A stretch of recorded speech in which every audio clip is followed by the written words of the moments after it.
Pushpa movie में अल्लू अर्जुन ने 2000 ton लाल चंदन smuggle किया था, जो कि एक रियल लाइफ स्टोरी है। लेकिन क्या आप ये जानते हैं, रियल लाइफ में 2016 से 2020 के बीच में इंडिया से लगभग 20,000 टन का लाल चंदन स्मगल हो गया था। पुष्पा सिर्फ एक ट्रेलर था, जबकि असली कहानी तो इससे भी कहीं ज्यादा बड़ी और कहीं ज्यादा शॉकिंग है। ये टॉपिक एक सिनेमैटिक एक्सपीरियंस से ज्यादा डिटेल्ड एनालिसिस के लायक है। अगर आपको लाल चंदन स्मगल के सीक्रेट्स और पूरी प्रोसेस समझनी है ना, तो इसे शुरू से एंड तक जरूर देखिए। ऐसी इन डेप्थ और एंगेजिंग वीडियोस पूरे इंटरनेट पर मुश्किल से ही आपको मिल पाएगी। So let's start. लाल चंदन की स्मगलिंग होती ही क्यों है, इसको समझने के लिए आपको इसकी प्रॉपर्टीज और यूज को पहले समझना ज्यादा जरूरी है। ये प्राइमरीली आंध्र प्रदेश के शेषाचलम हिल्स के जंगलों में मिलता है, जो कि चित्तूर, कडप्पा, कुर्नूल, नल्लोर और प्रकाशम डिस्ट्रिक्ट्स तक फैले हुए हैं। 90% लाल चंदन आंध्र प्रदेश के फॉरेस्ट में ही मिलता है, पर अब कर्नाटका, केरला, तेलंगाना और तमिलनाडु में भी इसे आर्टिफिशियली ग्रो किया जा रहा है। लेकिन आपके मन में एक सवाल अब आ रहा होगा कि इसे आर्टिफिशियली ग्रो करने की जरूरत क्या ही है, जबकि ऑलरेडी ये भारी मात्रा में नेचुरली ग्रो हो रही है। इसके पीछे दो बहुत ही बड़े रीजन हैं। पहला, लाल चंदन सिर्फ इंडिया में ही ग्रो होता है और रेयर होने की वजह से साइट्स ने इसको एंडेंजर्ड स्पीशीज के लिस्ट में शामिल कर दिया है। नेचुरल फॉरेस्ट से इसे काटना और एक्सपोर्ट करना बैन है, लेकिन आर्टिफिशियली ग्रो किए गए ट्रीज के प्रोडक्ट्स लीगल हैं।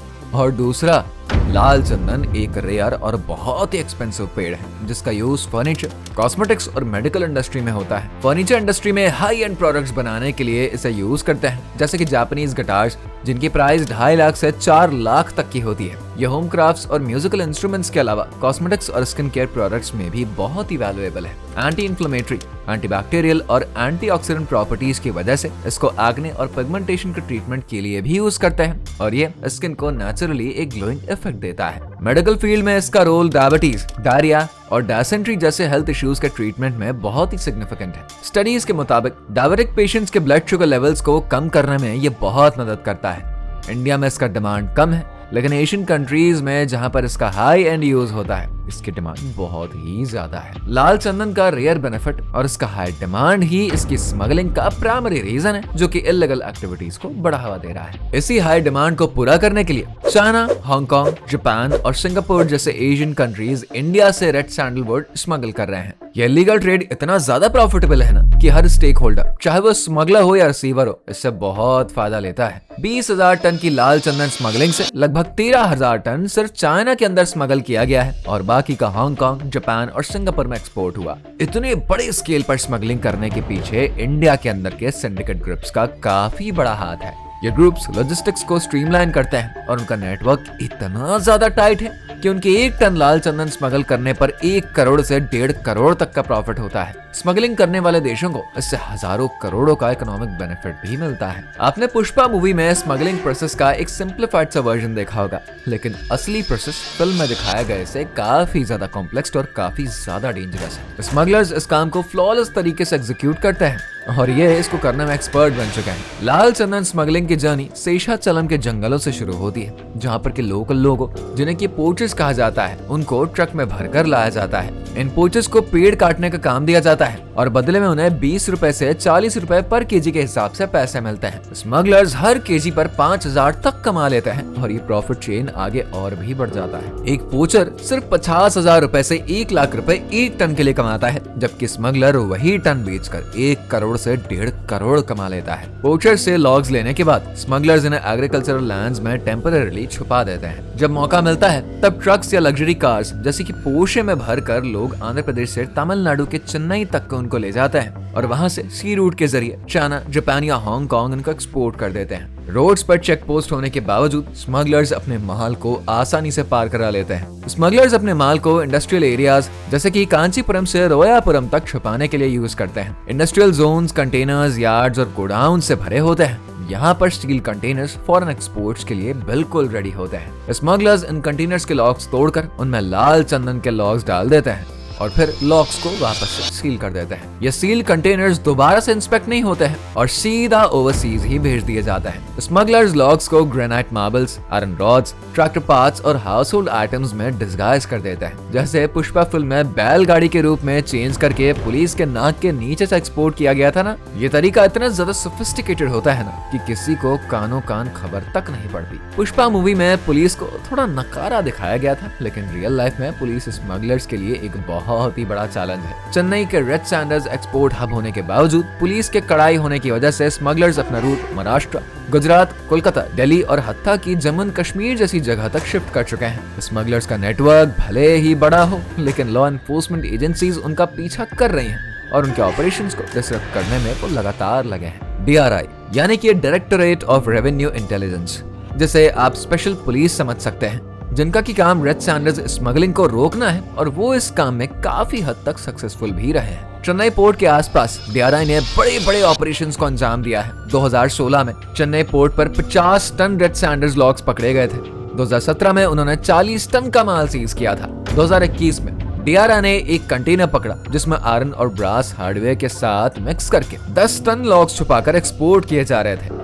सदर्न इंडिया के अलावा DRI ने नॉर्दर्न इंडिया में भी स्मगलर्स के चेहरे से पर्दा उठा ही दिया है। न्हावा शेवा, नवी मुंबई पोर्ट पर ग्रेनाइट स्लैब्स के नाम पर कंटेनर्स एक्सपोर्ट हो रहे थे। इंस्पेक्शन के बाद 6 टन रेड सैंडर्स लॉग मिला, जिनकी वर्थ थी 8 से 10 करोड़ रुपयों की। इतना ही नहीं, उसके बाद DRI ने महाराष्ट्र के दूसरे शहरों में भी सर्च ऑपरेशंस को शुरू कर दिया और उन्हें इसी दौरान नासिक से एक गोडाउन में 2 टन रेड सैंडर मिला।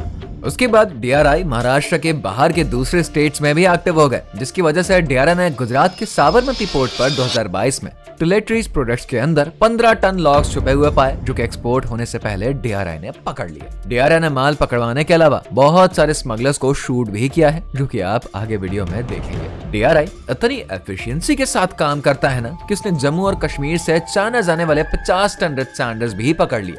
लेकिन DRI इतना एफिशिएंट 2014 के बाद से ही हुआ है। उससे पहले कांग्रेस के राज में लोकल पुलिस से लेकर बड़े बड़े पॉलिटिशियंस तक इस काम में जुड़े ही हुए थे। अगर बाय चांस कोई फॉरेस्ट ऑफिसर उन्हें रोकने की कोशिश करता तो स्मगलर्स उनका बहुत ही बुरा अंजाम करते थे। फॉर एग्जाम्पल 2013 में 2 फॉरेस्ट ऑफिसर्स ने स्मगलर्स को रोकने की कोशिश करी, पर उन दरिंदों ने उनके प्राइवेट पार्ट्स काटकर उन्हें मौत के घाट उतार दिया। उस इंसिडेंट के बाद फॉरेस्ट ऑफिसर्स खुद स्मगलर्स को मैच्योर रेड सैंडलवुड्स के पास ले जाने लगे और बदले में उन करप्ट ऑफिसर्स को लाखों रुपए मिलते थे। पर 2014 के बाद दिल्ली में मोदी गवर्नमेंट और आंध्र प्रदेश में चंद्रबाबू नायडू गवर्नमेंट फॉर्म हुई। इन गवर्नमेंट्स ने DRI को स्मगलर्स के खिलाफ काम करने के लिए एक्स्ट्रा पावर्स प्रोवाइड करे। उसके बाद DRI ने एक के बाद एक बड़े बड़े माल पकड़ने शुरू कर दिया, जो कि आपने वीडियो में कुछ देर पहले देखा। और इसके अलावा DRI ने 2015 में 20 स्मगलर्स को मौत के घाट भी उतार दिया। लेकिन अभी भी इतना पार होने के बावजूद DRI का मानना है कि हर 10 टन में से सिर्फ 1 टन माल ही सीज हो पाता है, बाकी का 9 टन माल ओवरसीज पहुंच जाता है। इसके पीछे एक बहुत ही बड़ा रीजन है वीक इन्फॉर्मर नेटवर्क। गवर्नमेंट के रूल्स के मुताबिक इन्फॉर्मर को पकड़े गए माल के वैल्यू का 20% रिवॉर्ड मिलता है, लेकिन गवर्नमेंट सीज्ड माल का ट्रांसपेरेंट ऑक्शन नहीं करती, जिसकी वजह से इन्फॉर्मर्स का इंसेंटिव मारा जाता है। यही वजह है कि स्मगलर्स के against strong informer network establish नहीं हो पाया और इसका डायरेक्टली फायदा स्मगलर्स को मिलता है।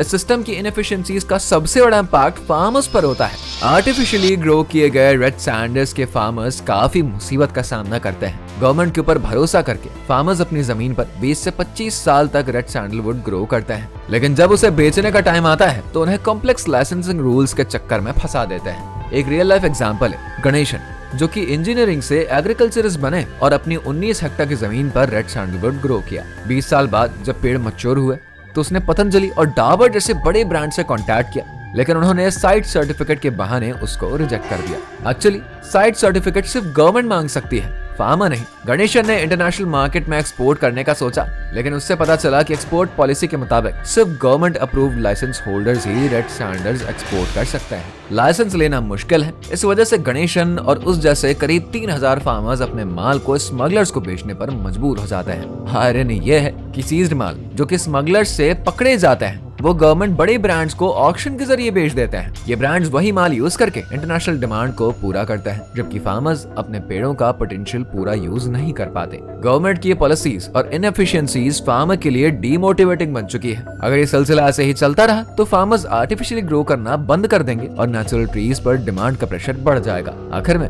रेड सैंडलवुड एंडेंजर्ड हो जाएगा। इंडियन गवर्नमेंट को फार्मर्स को सिंपल और एक्सेसिबल लाइसेंसिंग प्रोवाइड करानी चाहिए, जिससे कि वो इंटरनेशनल मार्केट्स का फायदा उठा सके। साथ ही सीज्ड माल को बड़े ब्रांड्स के बजाय फार्मर्स को दिया जाना चाहिए। यह स्टेप फार्मर्स के लिए फाइनेंशियल सपोर्ट बनेगा और वो और भी बड़े स्केल पर रेड सैंडलवुड ग्रो कर पाएंगे, जिससे कि नेचुरल रेड सैंडल्स पर डिपेंडेंसी कम होने के साथ इंटरनेशनल डिमांड्स पूरे होंगे। डीआरआई को स्मगलर्स के अगेंस्ट इन्फॉर्मर नेटवर्क को स्ट्रॉन्ग करना होगा। ट्रांसपेरेंसी के साथ ऑक्शन करने से इन्फॉर्मर्स के इंसेंटिव्स इंप्रूव होंगे और ज्यादा माल स्मगल होने से रोका जा सकेगा। रेड सैंडलवुड सिर्फ एक वैल्यूएबल कमोडिटी नहीं, बल्कि इंडिया की एक आइडेंटिटी है। उसे बचाना हम सबका फर्ज है और इस मिशन में गवर्नमेंट, फार्मर्स और डीआरआई का मिलकर काम करना बेहद ही जरूरी है। अगर आपको वीडियो अच्छी लगी है तो लाइक और सब्सक्राइब करना बिल्कुल मत भूलिए और अपने दोस्तों के साथ व्हाट्सएप पे शेयर जरूर करिएगा।